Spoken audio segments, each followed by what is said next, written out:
Praise the lord. ఈరోజు ధ్యానానికి స్వాగతం. శపించు నాలుక. యాకోబు పత్రిక 3వ అధ్యాయం 10వ వచనం. ఒక్క నోట నుండియే ఆశీర్వచనమును శాపవచనమును బయలువెళ్ళును. నా సహోదరులారా, ఇలాగుండకూడదు. ఏవి అనే ఒక క్రైస్తవురాలు ప్రార్థనా కూడికలకు గృహ కూడికలకు హాజరవుతూ కొన్నిసార్లు ఉపవాసంలో కూడా గడుపుతూ అన్ని చోట్ల ఒక క్రైస్తవురాలిగా వ్యవహరిస్తూ ఉంటుంది. అయినప్పటికీ ఆమె సంభాషణల్లో తరచూ బూతు పదాలు దొర్లుతుంటాయి. ఆమె జత పని వారిలో ఒకరు ఈ విషయమై ఆమెను నిలదీస్తే అందుకామె ఈ పదాలు బైబిల్లో కూడా ఉన్నాయి అని కొట్టిపారేసింది. ఆమె వేషధారణ గురించి అందరూ ఆమె వెనుక నొసలు చిట్లించటం నేను గమనించాను. ఏవి ఎందుకు ఇలా నీళ్లు త్రాగినంత సులభంగా అలాంటి మాటలు మాట్లాడగలుగుతోంది?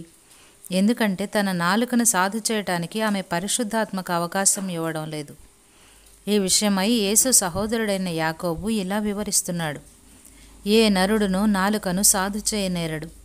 అది మరణకరమైన విషంతో నిండినది. అది నిరర్కళమైన దుష్టత్వమే.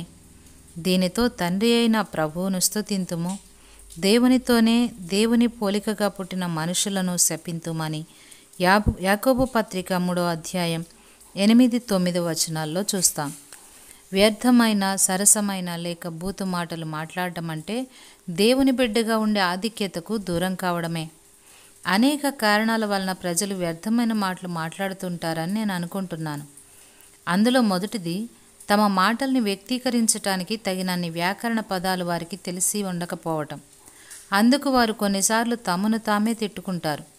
ఇలాంటి వారు ఈ విషయంలో ఒక మంచి సంభాషణా శైలిని అలవర్చుకొని సూటిగా, స్పష్టంగా, నిర్ద్వేషంగా మాట్లాడటం నేర్చుకోవాలి. వ్యర్థమైన మాటలు అనవసరమని వారు గుర్తిస్తారు.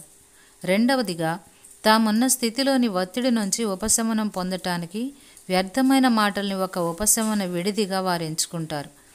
తమ అసంతృప్తిని ఇలా భక్తిహీనమైన విధానంలో వ్యక్తపరిచేవారు తమ స్పందనల్ని భిన్నంగా వ్యక్తపరచటం నేర్చుకోవాల్సి ఉంది. ఒత్తిడిలో ఉచ్చ దశకు వెళ్ళినప్పుడు ఎలాంటి మాటలు వ్యక్తపరచాలో వారు ముందుగానే నిర్ణయించుకుంటే బాగుగా ప్రవర్తించిన వారవుతారు. వ్యర్థమైన మాటలు నా నోట రాకుండా ఉండాలని నేను తరచూ అవి మాట్లాడటానికి ముందు వాటిని మనస్సులో ఒకసారి తలుచుకుంటాను.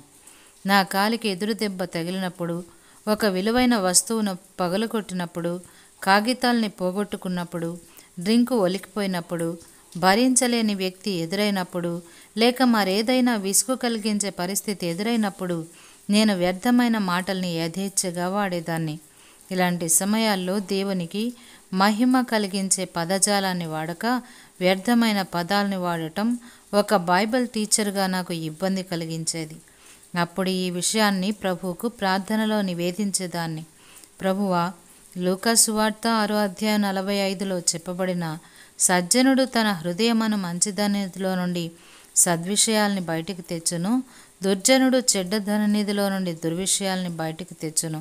హృదయము నిండియుండు దాన్ని బట్టి ఒకని నోరు మాట్లాడును అను మాటల భావాన్ని నేను గ్రహిస్తున్నాను. నా హృదయంలోని పరుషమైన పదాలని తొలగించి వాటిని నీ వ్యక్తీకరణలతో నింపుతావా? నా భక్తిహీనతను శుద్ధి చేసి నా నోటి మాటల్ని, నా హృదయ ధ్యానాన్ని నీకు అంగీకారంగా చేస్తున్నందుకై నీకు ముందు కృతజ్ఞతలు చెల్లిస్తున్నాను. మన హృదయంలో భక్తిహీనత నివాసం ఉందనే గ్రహింపు మన నోటి వెంట శాపవచనం జాలువారకుండా కాపాడుతుంది.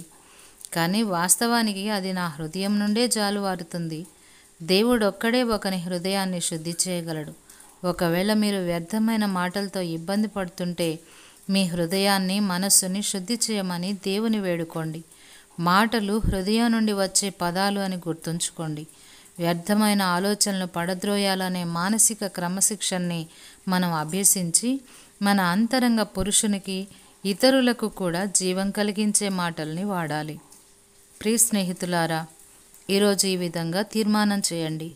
నా నోట నుండి శాపవచనం వెళ్ళకూడదు.